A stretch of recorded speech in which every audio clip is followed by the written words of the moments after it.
හයි සුබ දවසක් බෙන්ජමින්ගේ වීඩියෝ එකක් මේ අද දවසේ රිවිව් කරන්නේ.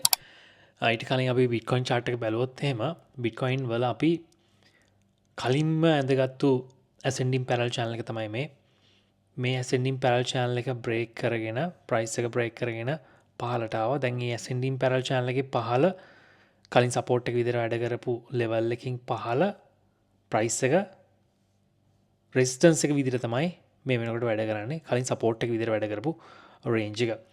දැන් මේ තියෙන රේන්ජ් එක බ්‍රේක් කරගෙන එන්න එක ගොඩක් වැදගත්. ඒ කියන්නේ ඩොලර් 89000 කියන රේන්ජ් එකකින් උඩ ප්‍රයිස් එක ක්ලෝස් කරන එකත් වැදගත්. දැන් මේ තියෙන ascending parallel channel එක loss වුණාට පස්සේ අපි තවත් පෙන්නපු chart එකක් තමයි මෙන්න මේ තියෙන අනිත් ascending parallel channel එක. අපිට පුළුවන් මේ තියෙන loss යා කරලා තවත් ascending parallel channel එකක් හදින්න. කලින් resistance එකක් විදිහට වැඩ කරලා තියෙනවා. ඊට පස්සේ මේ රේන්ජ් එක බ්‍රේක් කරගෙන ගියාට පස්සේ සපෝට් එක විදිහට තමයි වැඩ කරලා තියෙන්නේ. ඉතින් අපිට ගොඩක් වෙලාවට මේ පැටර්න් එකට අනුව හිතන්න පුළුවන් ගොඩක් වෙලාවට ඩොලර් ලක්ෂය කියන රේන්ජ් එකට ඩොලර් 96000 කියන රේන්ජ් එකට යන්න පුළුවන් chance එකක් තියෙනවා කියලා මේ ascending parallel channel එක වැඩ කරන විදිහට. නමුත් ascending parallel channel එක කියලා කියන්නේ bear flag එකක් විදිහට ගන්නත් පුළුවන්. price එක drop වෙනවා. ඊට පස්සේ consolidate වෙනවා price එක මේ විදිහට ascending parallel channel එක දිගේ. ඊට පස්සේ මේ පහළ line එක කොයිම වෙලාවකරි බ්‍රේක් කරගෙන යන්න පුළුවන් chance එකක් තමයි තියෙන්නේ. price එක සාමාන්‍යයෙන් ඩොලර් 89000න් උඩ ක්ලෝස් කරන්න පුළුවන් නම් ගොඩක් හොඳයි. ඒක පොසිටිව් දෙයක් වෙයි බිට්කොයින් වලට. දැන් අපි බෙන්ජමින්ගේ වීඩියෝ එක රිවිව් කරමු. බෙන්ජමින් මේක ඊයේ දවසේ දාපු වීඩියෝ එක unemployment rates ගැන තමයි කතා කරන්නේ. ඉතින් unemployment rates එන්න වැඩි වෙනවා. ඒ වගේම අද CPI data ආවා. CPI data නම් expect කරපු ගාන්ට වැඩිය better than expected ගානක් තමයි මේ වෙනකොට CPI data ආව. එක හොඳ දෙයක් එක්තරා විදිහකට මාකට් එකට. Hey everyone, and thanks for jumping back into the Cryptoverse.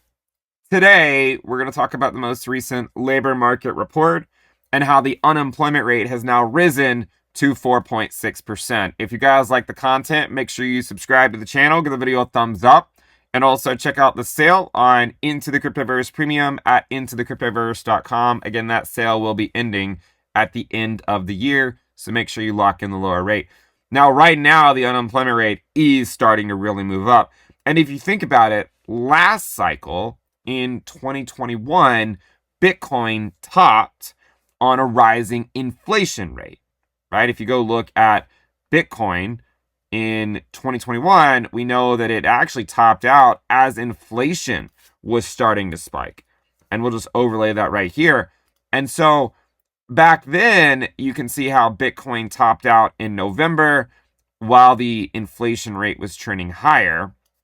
This time, you could argue that Bitcoin has topped out there, not because the inflation rate is trending higher, but because the other part of the dual mandate for the Federal Reserve is trending higher, and that is the unemployment rate, right? So when you think about why is there a narrative to justify things, if you need a narrative, that of course would be the narrative, is that, look, you are just simply faced with an unemployment rate that's starting to get away from us. And really, since June, the unemployment rate has been steadily going up, right? July, it was 4.1, then 4.2, then 4.3, then 4.4, and then it jumps to 4.6%. අපි 2022 අවුරුද්දේදී මේ Bitcoin peak වෙනකොට දැකපු දෙයක් තමයි මේ දම්පාට line එකෙන් තියෙන්නේ inflation rate එක. ඉන්ෆ්ලේෂන් රේට් එක එන්න වැඩි වෙලා තියෙනවා. දැන් මේ දින සයිකල් එක ගත්තොත් එහෙම ඉන්ෆ්ලේෂන් රේට් එක යම් කිසි විදිහකට වැඩි වෙනවා බලා ගන්න පුළුවන්. නමුත් ඊටත් වඩා තියෙන ප්‍රශ්නේ තමයි දැන් මාකට් එකේ මෙන්න මේ තියෙන unemployment rates වැඩි වෙන එක. ඒක තමයි හොඳ නැති දේ වෙන්නේ. ඉතින් ෆෙඩ් එක ඉන්ෆ්ලේෂන් එකත් ඒ වගේම unemployment rates එක තමයි guys මේගොල්ලෝ struggle කරන්නේ නැත්නම් මේගොල්ලෝ balance කරන්නේ මෙන්න මේ දෙක balance කරන් ඉන්න තමයි පුළුවන් තරම් ෆෙඩ් එක try කරන්නේ. ඉතින් ඒක තමයි බෙන්ජමින් ඉතින්දි කිව්වේ. දැන් unemployment rates වැඩි වෙනවා කියලා කියන්නේ ගොඩක් වෙලාවට ෆෙඩ් එකට ඉස්සරහා කාලවල වලදී ආපු රේට් කට්ටයක් ගැන හිතන්න ඕන වෙයි. ඒක බෙන්ජමින් මේ ඉස්සරහා වීඩියෝස් වලදී වීඩියෝ එකේදී explain කරනවා. Not at that point in the cycle. That's just something to sort of think about. And so when you're thinking about like an unemployment rate that is trending higher, right? When you're thinking about this, an unemployment rate that's trending higher, we have to think about why. Like, why is it starting to accelerate beyond what it used to do? And it's just, years of lower hiring. Quits have dropped a lot. There's not a lot of job openings, right? If you look at job openings, you'll see what I'm talking about, how they've fallen a lot and we haven't really seen them expand. And in order to really get things moving again, you could argue that in fact we do need lower rates, right? Lower rates, printing. That's basically the only thing they know how to do. දැන් අපි ගත්තොත් එහෙම අන්එම්ප්ලොයිමන්ට් rates වැඩි වෙන්න හේතු ගොඩක් තියෙන පුළුවන්. ඒක එකක් තමයි ජොබ් ඕපනින්ස්. මේ රතු පාටින් තියෙන ජොබ් ඕපනින්ස් එන්න අඩු වෙනවා. ඉතින් මේ වගේ දේවල් නැත්නම් අර අන්එම්ප්ලොයිමන්ට් රේට්ස් වලට හොඳම සොලියුෂන් එක වෙන්නේ රේට් කට් එකක් ආපු කරන එක. එහෙම නැත්නම් ඊස්නින් පවා කරන්න ක්වොන්ටිටේටිව් QE කොන්ට්‍රේටිව් ඊස්නින් පවා කරන්න යන්න පුළුවන් chance එකක් තියෙනවා කියලා තමයි බෙන්ජමින් විශ්වාස කරන්නේ. මේ දින අන්එම්ප්ලොයිමන්ට් රේට් වැඩිවීම වළක්ව ගන්න.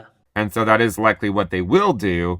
But I do think that Powell will be somewhat concerned about easing too quickly because I don't really think he wants to reignite the animal spirits. We'll save that for the next Fed chair. I don't really think he wants to reignite the animal spirits just before he leaves his post as chair of the Federal Reserve, which is likely going to occur in May of. ඔයාලා දන්නවා ඇති දැන් කොහොමත් පළවෙනි මාස පහේදී විතරයි ජොරම් පවුල් ඉන්නේ. ඊට පස්සේ මැයි මාසෙදී එයා ෆෙඩ් චෙයාමන් ධුරෙන් ඉවත් වෙනවා. ඉතින් එතකොට දැන් තියෙන දේවල් වර්ස් කළා ඊළඟ ෆෙඩ් චෙයා එකට දේවල් බාර දෙන එකක් නෑ කියලා තමයි බෙන්ජමින් හිතන්නේ. ඉතින් මේ විදියට හරි විදියට මේ දේ ඊළඟ ෆෙඩ් චෙයාමන් දෙන්න නම් ගොඩක් වෙලාවට quantitative easing පවා start කරන්න chance එකක් තියෙනවා කියලා තමයි බෙන්ජමින් හිතන්නේ. In the short term, I think there's going to be some sustained headwinds, macro headwinds for Bitcoin. We've been talking about that for a couple of months going into early 2026. In terms of actual price action for Bitcoin, one potential outcome here that we've talked a little bit about is a sweep of this prior low. We've seen this pattern a lot where you drop, bounce, and then drop a little lower and then run. Could see the same thing, right? Drop, bounce, drop a little lower, and then run. දැන් Benjamin හිතනවා මෙන්න මේ වගේ දෙයක් වෙයි කියලා. Price එක drop වෙනවා. හැබැයි ඩ්‍රොප් වුණ ලෙවල් එකට වඩා තව එක ලෙග් එකක් පහළට ගිහිල්ලා ප්‍රයිස් එක අප් වෙන්න පුළුවන් chance එකක් තියෙනවා කියලා තමයි බෙන්ජමින් විශ්වාස කරන්නේ. මේක විශේෂයෙන්ම වෙන්න පුළුවන් වෙන්නේ මෙන්න මේ තියෙන ascending parallel channel එකේ මේ ලෙවල් වලින් දිගටම ප්‍රයිස් එක රිජෙක්ට් වුණොත් එහෙම chance එකක් තියෙනවා ප්‍රයිස් එක ඩ්‍රොප් වෙන්න. තවදුරටත් මේ තියෙන ලෝ එකත් ස්විප් කරන $80,000 කියන රේන්ජ් එක ස්විප් කරගෙන ප්‍රයිස් එක පහළට ඩ්‍රොප් වෙන්න පුළුවන් chance එකක් තියෙනවා. ඒක තමයි ඊළඟ දේ. ඉතින් එහෙම දෙයක් වෙන්න පුළුවන් chance එකක් තියෙනවා. ඊට පස්සේ රැලි එකක් යයි කියලා තමයි බෙන්ජමින් විශ්වාස කරන්නේ. We've seen the same thing happen in 2021, right?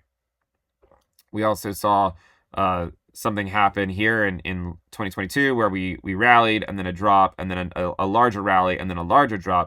That was not a sweep of the prior low. I just wonder if it's going to play out a little bit different because, I mean, every cycle it seems to play out in a little different way, like not so that everyone's expecting it. And because Bitcoin topped on apathy this cycle rather than euphoria, I wonder if it makes more sense to compare it to what happened there in 2019, where you sort of swept that low and then had that rally.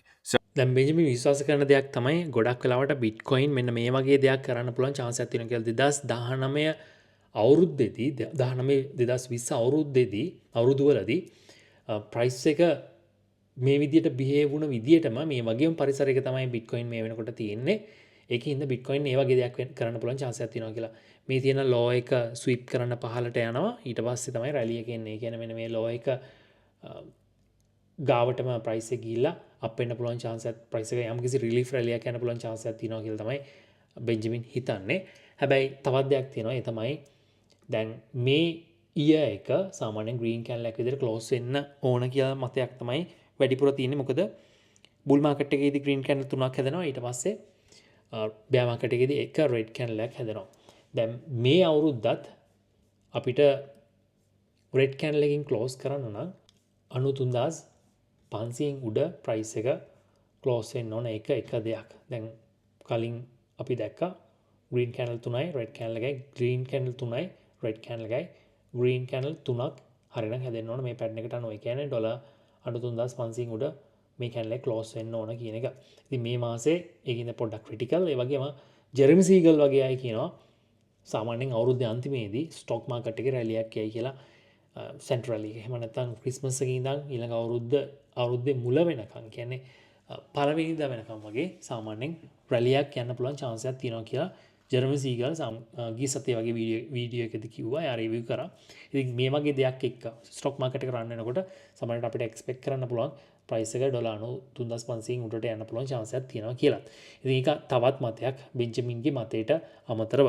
නමුත් Benjamin හිතන්නේ නම් සාමාන්‍යයෙන් මේ ලෝ එක මෙන්න මේ ලෝ එකත් ඇවිල්ලා පස්සේ ප්‍රයිස් එක යම්කිසි රිලීෆ් රැලියක් යන්න පුළුවන් chance එකක් තියෙනවා කියලා තමයි බෙන්ජමින් විශ්වාස කරන්නේ. ගයිස් මේක තමයි වීඩියෝ අප්ඩේට් එක අද දවසේ ගේන්න ඕන. අපි තවත් වීඩියෝ හමුවෙමු. අද සුබ දවසක්.